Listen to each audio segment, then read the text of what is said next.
What is a squirrel doing in a cannonball tree? When I saw and heard a fruit falling from this tree from a very low branch, I thought, of course, that some visitors to the Perdana Botanic Garden had thrown it down. However, no, there is clearly a squirrel, and there is another far up in the tree. However, far up in the tree there are no fruits or flowers. The cannonball tree, from which there are several here, is cauliflorus. All flowers and fruits grow on those long inflorescences from the stem.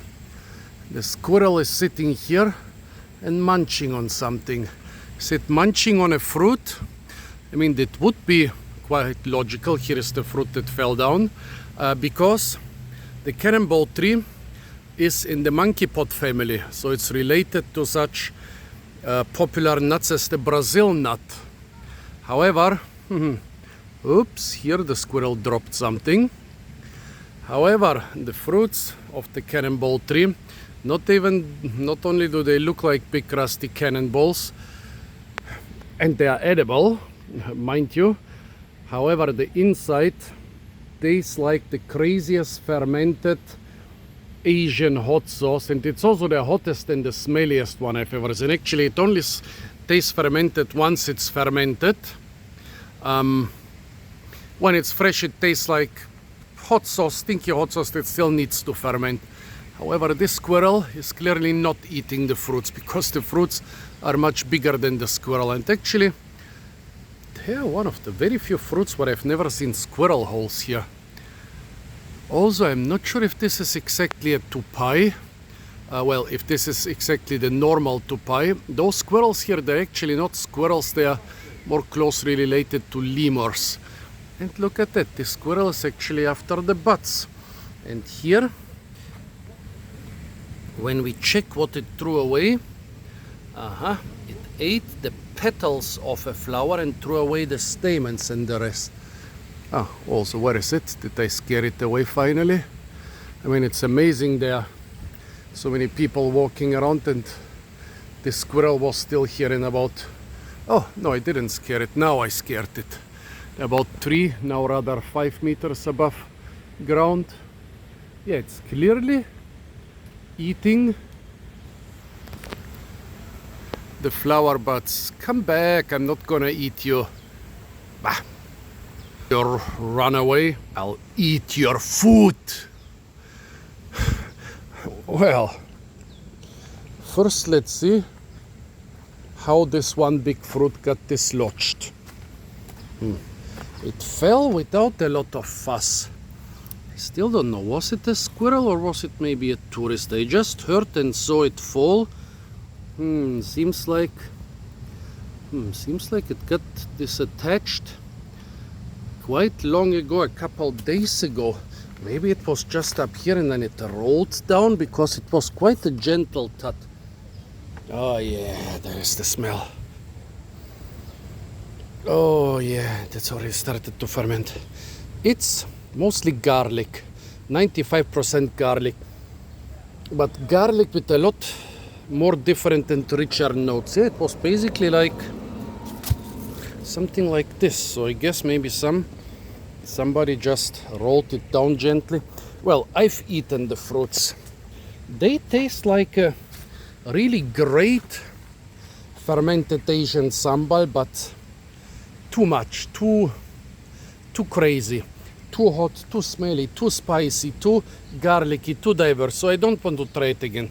Check out my old video where I break and eat a lot of them. By the way, once you break them, you need a parang to break them, because remember, they're in the monkey pot family.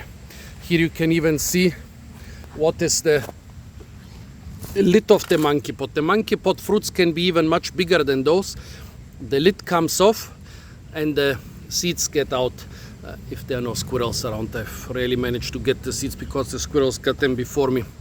But here you still see the remnants of the lid.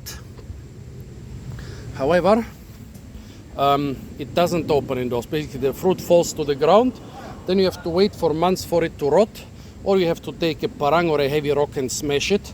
And once you do it, the whole surrounding dozens of meters will be will be engulfed into the stench for days. I mean, as I said, it's not that bad kind of a smell. Also, the fruit is not necessarily really poisonous, but it's just too much hotness, too much garlic, too much flavor. Flowers are really beautiful. Even this one, which is already a little bit old. Look at that really crazy way of pollination. Here is a slightly younger flower. They are really beautiful. Ah, yeah, but the squirrel was eating the young buds. Let's see. The buds are not smelly, and it was eating just the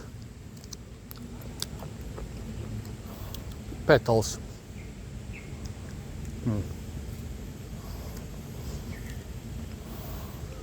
Taste a bit of mushrooms. There is also some astringency, and then it takes a couple seconds until the hotness starts. It's basically more or less like a hot mushroom dish. I would say, what are those mushrooms called? In German and Bulgarian they are called May mushrooms. In English they have a different name. I think Couroupita gambosa is the Latin name. Wow. It's really like a hot mushroom dish. How can this little squirrel stand that? Like, you made a May mushroom dish, and then after you made it and after it cooled down, you doused it with insane amounts of garlic. Squirrel, how can you even stand this? My mouth is salivating uncontrollably. Trying to clean away every single part of this flower. Also, the flower where I bit it is starting to oxidize. Oh, that's too bad. I need water.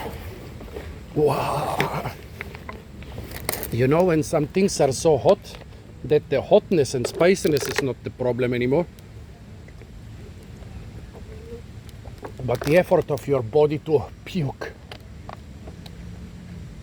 Oh my. Oh, it started so innocently, and then the hot aftertaste hits you. Oh, my eyes are watering.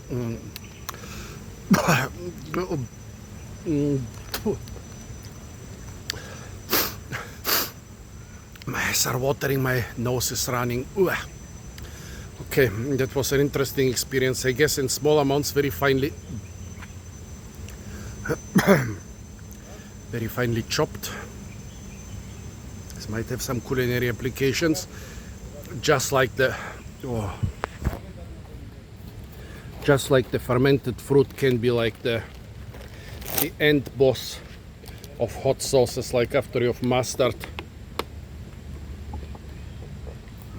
Oh, all the other hot sauces you can try the fruit. But this here, it has just a trace of the very strong flavor, and it doesn't really taste so much like garlic. I compared it to garlic because the smell of the fruit was so much garlicky. It could also be chili hotness. Wow. Yeah. Crazy stuff. Here are the giant fruits. Very ornamental tree, that's why it's very popular in botanic gardens. Despite it's one of the biggest edible fruits in the world. Yeah, it's already being consumed. No wonder. But if you have some real hot sauce chat, yeah, that's the thing you can present to them as it's the end boss of hot sauces. So folks, those were the flowers of the infamous cannonball tree, or the flower buds, just one bite of a small flower bud. Oh, and yeah, kudos to this squirrel. I mean, it's eating them as not just as a spice, but as a main course. So much smaller than me, it's eating one bud after the other while I surrendered after one bite. Yeah, stay tuned for a lot more fruit videos from the beautiful and incredibly fruit-rich Perdana Botanic Gardens in Kuala Lumpur. And of course, don't forget to like, share, comment, and subscribe.